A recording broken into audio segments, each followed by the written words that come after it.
আসসালামু আলাইকুম। সবাইকে নতুন বছরের শুভেচ্ছা। ২০২৬ সাল কি আমাদের পোর্টফোলিওকে সবুজ করে তুলবে? আপনি কি মনে করেন? তা অবশ্যই কমেন্টে জানাবেন। গত ৩ কার্যদিবসের ডেটা বলছে বাজার একটি শক্তিশালী সাপোর্টে এসে দাঁড়িয়েছে। কেন আমি বাজারের এই অবস্থায় ইতিবাচক কিছু দেখছি সেটি আপনাদেরকে বলবো। তা চলুন চার্টে আসলে বিষয়টি দেখে নিই। গত ৩ কার্যদিবসে বাজারের তথ্য-উপাত্ত এবং সামগ্রিক ইন্ডেক্স মুভমেন্ট বলছে আসলে পদ্মার আড়ালে বড় কোনো পরিবর্তন ঘটতে যাচ্ছে। কোনো চটকদার কথা নয়, বরং গত ৩ দিনের ডেটা বিশ্লেষণ করব কেন ২০২৬ এর শুরুটা আমাদের জন্য ইতিবাচক হতে পারে। পুরো ভিডিওটি না টেনে দেখুন, কারণ ভিডিও শেষে আপনাদের জন্য থাকছে গুরুত্বপূর্ণ গাইডলাইন। চলুন আমরা একটু ফ্ল্যাশব্যাকে যাই। গত ২৮ ডিসেম্বর প্রায় ২৩ পয়েন্টের মতন পজিটিভ থাকার সাথে সাথে লেনদেন ছিল প্রায় ৩৮৫ কোটি। আর ২৯ ডিসেম্বর ৭ পয়েন্ট সামথিংয়ের মতন, অর্থাৎ যদি ধরে প্রায় ৮ পয়েন্ট কমে লেনদেন হয়েছিল প্রায় ৩১০ কোটি। ৮ ডিসেম্বর শেষ কার্যদিবসে অর্থাৎ ৩০ ডিসেম্বর ইন্ডেক্স প্রায় ৪ পয়েন্ট পজিটিভ হয়ে লেনদেন টার্ন অ্যারাউন্ড ৩৫৬ কোটি। আর এখানেই তো আশার আলো দেখা যাচ্ছে।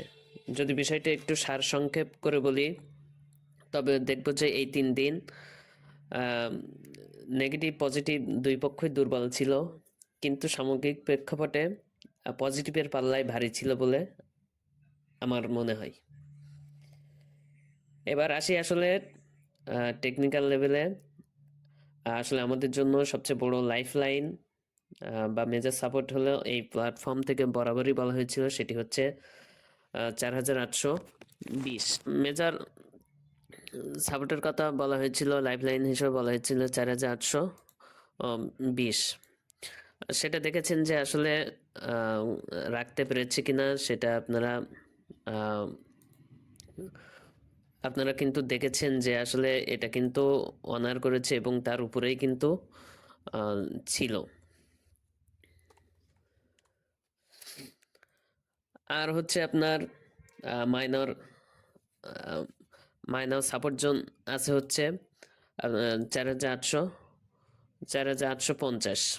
সামনে আমাদের একটি বাধা বা মনস্তাত্ত্বিক রেজিস্ট্যান্স আছে, তা হলো আপনার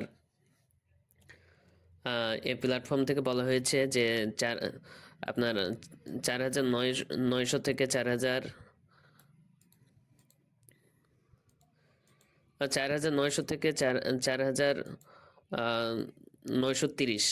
আপনার এখানে মেজর মনস্তাত্ত্বিক রেজিস্ট্যান্স জোন আছে ৪৯০০ হতে ৪৯৩০। যদি নতুন বছরের শুরুতে ইন্ডেক্স ভলিউম সহ এই ৪৯৩০ এর বাধা অতিক্রম করতে পারে, তাহলে আমরা বাজারে একটি চমৎকার আপট্রেন্ড বা বড় র্যালি দেখতে পাবো ইনশাল্লাহ। আমি সরাসরি এটি বলে আপনাদেরকে আশ্বস্ত করছি না যে এটি হবেই, এটি বলে আমি আপনাদেরকে বিভ্রান্ত করতে চাই না। কিন্তু সামগ্রিক পরিস্থিতি আসলে যেটা দেখা যাচ্ছে যে আমাদের জন্য আসলে ইতিবাচক একটি বছর, বিনিয়োগ বছর হতে যাচ্ছে বলে মনে হয়। আমি এটি সরাসরি বলছি না যে বাজার কালকে আকাশচুম্বী হবে, তবে ডেটা বলছে আমরা বটমিং আউট থেকে ঘুরে দাঁড়ানোর পর্যায়ে আছি। তাই হুজুকে পড়ে লো কোয়ালিটি শেয়ারে বিনিয়োগ না করে ভালো ফান্ডামেন্টাল শেয়ারগুলো এই সাপোর্টে কেনা যায় কিনা তা নিয়ে ভাবুন।